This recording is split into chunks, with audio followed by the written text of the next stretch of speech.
जय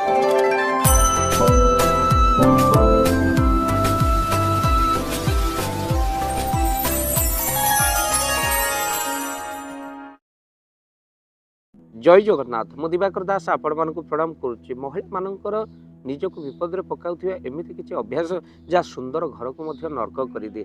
तो से भली अभ्यास को जदि आप न बदलांती आपण सुख शांति चलुवा घर भांगी जाए, नर्क हो जाए आपण जीवन। महिला माने मध्य बहु विपद पड़ती। ये अभ्यास को निश्चित भाव में बदलैवा दरकार। प्रथम छोट कथा को बड़ करी असंतुष्ट रहिबा, स्वामी उपरे सबुबेले अशांति रहिबा, ये बद अभ्यास को छाड़वा को पड़ो। छोट कथा को बड़ करंतु नहीं, ताको हे ज्ञान करंतु। द्वितीय हूँ धैर्य रक्षा परिवर्ते तुरंत रागी जावा। गोटे भल कथार रागी जावा अनेक नारी मानकर मंद अभ्यास होता है। आप भल कथा कहते हठात रागी जावा, तेणु ये कथा मध्य बहुत खराब, जहाँकि अन्य मन में बहु कष्ट दिए। आप न जानले हठात रागी जावा अनेक गोटे खराब करी कहवा, ये कथा बेले बेले बहुत नारी मानकर मंद अभ्यास आ जहाद्वारा अनेक मन कष्ट हुए, भल संपर्क भांगी जाए। तृतीय शुणा कथार विश्वास करवा और स्वामी सहित बद करवा। क्या पाखर कौन जिन शुणिले स्वामी सहित झगड़ा आरंभ हो जाए। तापर हूँ स्वामी कार्य क्षेत्र घरे आसी पहुँचु पहुँचु घर कथा स्वामी टिके रेस्ट नहीं नथब, सेपटे कार्यर प्रेसर ऑफिस रु आसतब कि कौन काम आसतब बिजनेस आसतब, घरे पहुँचु पहुँचु स्त्री आरंभ कर दिए बापा माँ कथा शाशु शशुर कथा। ये मंद अभ्यास बदल पड़ो। स्वामी सहित कथा हबार समय हूँ केवल शयन समय कि भोजन समय आपण कौन करेंगे ना से समय भितर आप कौन करेंगे कि मृदु मृदु कथा घर कथा न कही खाइबा समय आपण कौन करेंगे ना शयन समय कहे। तेणु हसिक कथा हवा अनेक दुख को हरण करते, कार्यर प्रेसर को हरण करते। नारी मानकर अन्य महिला कथार अधिक प्रभावित होगा नारी मानकर गोटे बद अभ्यास। स्वामी भावना परिश्रम को मूल्य नदबा यह गोटे खराब अभ्यास नारी मानकर होता है। बेले बेले स्वामीर प्रशंसा करने को जमा से मैंने चाहते। जदि स्वामी निजे निजे कहले कार्यटा मुझे तुमको भल लगुनि, चिड़वा आरंभ हो जाए। तेणु किसी भी समय स्वामी को प्रशंसा करने शिखतु।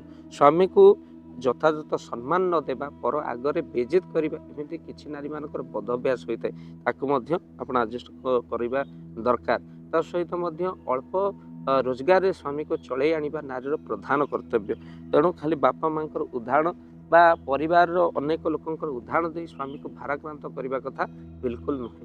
तसहित अत्यधिक बाप घर सहित संपर्क रखी स्वामी परिवार को इग्नोर करवा, शाशुर को इग्नोर करवा, ये गोटे मंद अभ्यास नारी मानकर होता है। बारंबार मोबाइल रखिए, काम अलस्य करवा, वीडियो कॉल करवा, रील्स करवा, बाप घर सहित बारंबार कथा है कि स्वामी आ शाशु शशुर को निजर परिवार अन्य कहार उदाहरण दबा, ये सब कथा बहुत बदगुण होता है। जदि आप एक कथा को न छेड़ुंट आपण सुंदर घर नर्क हो। तो से ध्यान दिंतु जी ओषा व्रत गोटे नारी मान गुरुत्व नुह, स्वामीर मंगल सेमती किसी हस आउ आनंदर मुहूर्त स्वामी सागर कटेबा, निजर मुंड को थंडा रखा, ये सब कथा ओषा व्रत ठार बहुत बड़ी कर हुए। जदि स्वामी सहित आप हसिकी कथा कहते आनंद स्वामीर किसी बोझ आप रिलैक्स कर दिखाते। ये कथा सर्वगृहिणी मैंने मानते। सुख संसार हो कि सहिबा शक्ति रहा दरकार।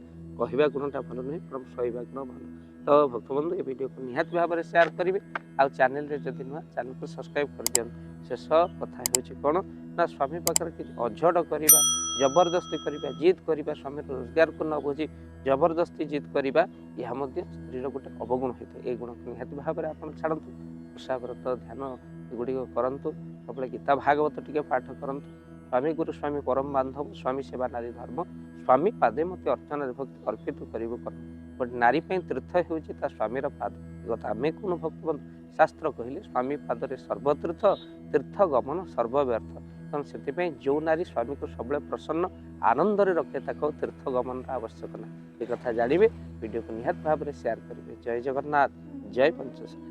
जय जगन्नाथ। धन अर्जने धर्म करी धर्मे प्राप्त नरहरि। जदि आपण मानक धन कौन गरीब असहाय रोगी मानक सेवारे लगी पारिला, जानतु आपणकर रोजगार सार्थक हो गला, आपणक धनर मध्य बहुत महत्व रहिला। तो आज आपण माने जदि चाहूचंती आपणकर से धन महत कार्य लागू, जेमिति कि आमे गोटे आम्बुलांस करिचु, जो आम्बुलांस प्रतिदिन किछि असहाय रोगी मानक मेडिकल रे पहुंचाए, किछि गरीब अनाथ शिशु मानक मध्य आमे वस्त्र दान करू, किछि रोगी मानक पाखरे पहुंचू जो माने बहुत रोगरे पीड़ित, ସେମାନଙ୍କ ପାଖରେ ଆମେ କିଛି ଅର୍ଥ ଆଉ ଗରିବ ଲୋକମାନଙ୍କୁ ସହାୟତା ପ୍ରଦାନ କରୁ। ଏ କିଛି ଦିନ ପୂର୍ବରୁ ଆପଣମାନେ ସହଯୋଗ କଲେ ଆମେ ମଧ୍ୟ କିଛି କମ୍ବଳ ଅସହାୟମାନଙ୍କ ପାଖରେ ଯାଇ ପହଞ୍ଚି ବାଣ୍ଟିଥିଲୁ। ଆପଣଙ୍କୁ କୃତଜ୍ଞତା ଜ୍ଞାପନ କରିବା ସହିତ ଯଦି ଆପଣ ଚାହୁଁଛନ୍ତି ଆପଣଙ୍କ ଧନ ଆମ ଦ୍ୱାରା କୌଣସି ମହତ କାର୍ଯ୍ୟରେ ଲାଗୁ ତ ସ୍କ୍ରିନ୍ରେ ଚାଲିଥିବା ନମ୍ବରରେ ନିଶ୍ଚିନ୍ତ ଆପଣ କଲ୍ କରନ୍ତୁ। ଆଉ ଆପଣଙ୍କ ବିବାହ ବାର୍ଷିକରେ, ଆପଣଙ୍କ ପିଲାମାନଙ୍କ ଜନ୍ମରେ, ଶ୍ରାଦ୍ଧରେ ଯଦି ଆପଣ ଦାନ କରିବାକୁ ଚାହୁଁଛନ୍ତି, ଆପଣଙ୍କ ପୁଅ ନାମରେ, ଝିଅ ନାମରେ, ସ୍ତ୍ରୀ ନାମରେ ନିଶ୍ଚିନ୍ତ ଭାବରେ ଆପଣ ଦାନ କରିପାରିବେ। ସ୍କ୍ରିନ୍ରେ ଚାଲିଥିବା ନମ୍ବରରେ ଆପଣ କଲ୍ କରନ୍ତୁ। ଆମେ ଦେବୁ ଆପଣଙ୍କୁ ଫୋନ୍ପେ ନମ୍ବର, ଯେଉଁ ଫୋନ୍ପେ ନମ୍ବରରେ ଆପଣଙ୍କର ଦାନ ପହଞ୍ଚି ପାରିବ। ଆଉ ନିଶ୍ଚିନ୍ତ ଭାବରେ ଆପଣଙ୍କର ଦାନ କେଉଁ କାର୍ଯ୍ୟରେ ଲାଗୁଛି ତାର ମଧ୍ୟ ଭିଡ଼ିଓ କରି ଭାବ ଦିବାକର ଚ୍ୟାନେଲରେ ଆମେ ନିଶ୍ଚିନ୍ତ ଭାବରେ ପକାଇବୁ। ଆପଣ ଦେଖି ନିଶ୍ଚିନ୍ତ ଖୁସି ହେବେ। ତ ଆପଣଙ୍କ ପୁଅ ଝିଅ ବିବାହ ବାର୍ଷିକ ଜନ୍ମଦିନରେ ଯଦି ଆପଣ ଚାହୁଁଛନ୍ତି ଆପଣଙ୍କର ଦାନ ମହତ କାର୍ଯ୍ୟରେ ଲାଗୁ ତ ସେଇ ଶୁଭ ଦିନ ମାନଙ୍କରେ ଆପଣ କଲ୍ କରି ଆମକୁ ଫୋନ୍ପେ ନମ୍ବର ମାଗିପାରିବେ। ଆଉ ଆମ୍ଭେମାନେ ଆପଣଙ୍କୁ ଫୋନ୍ପେ ନମ୍ବର ଦେବୁ, ଯେଉଁ ନମ୍ବରରେ ଆପଣ ସହଯୋଗ ରାଶି ପଠାଇ ପାରିବେ। ନିଶ୍ଚିନ୍ତ ଭାବରେ ଆପଣଙ୍କର ଧନର ସାର୍ଥକତା ହେବ।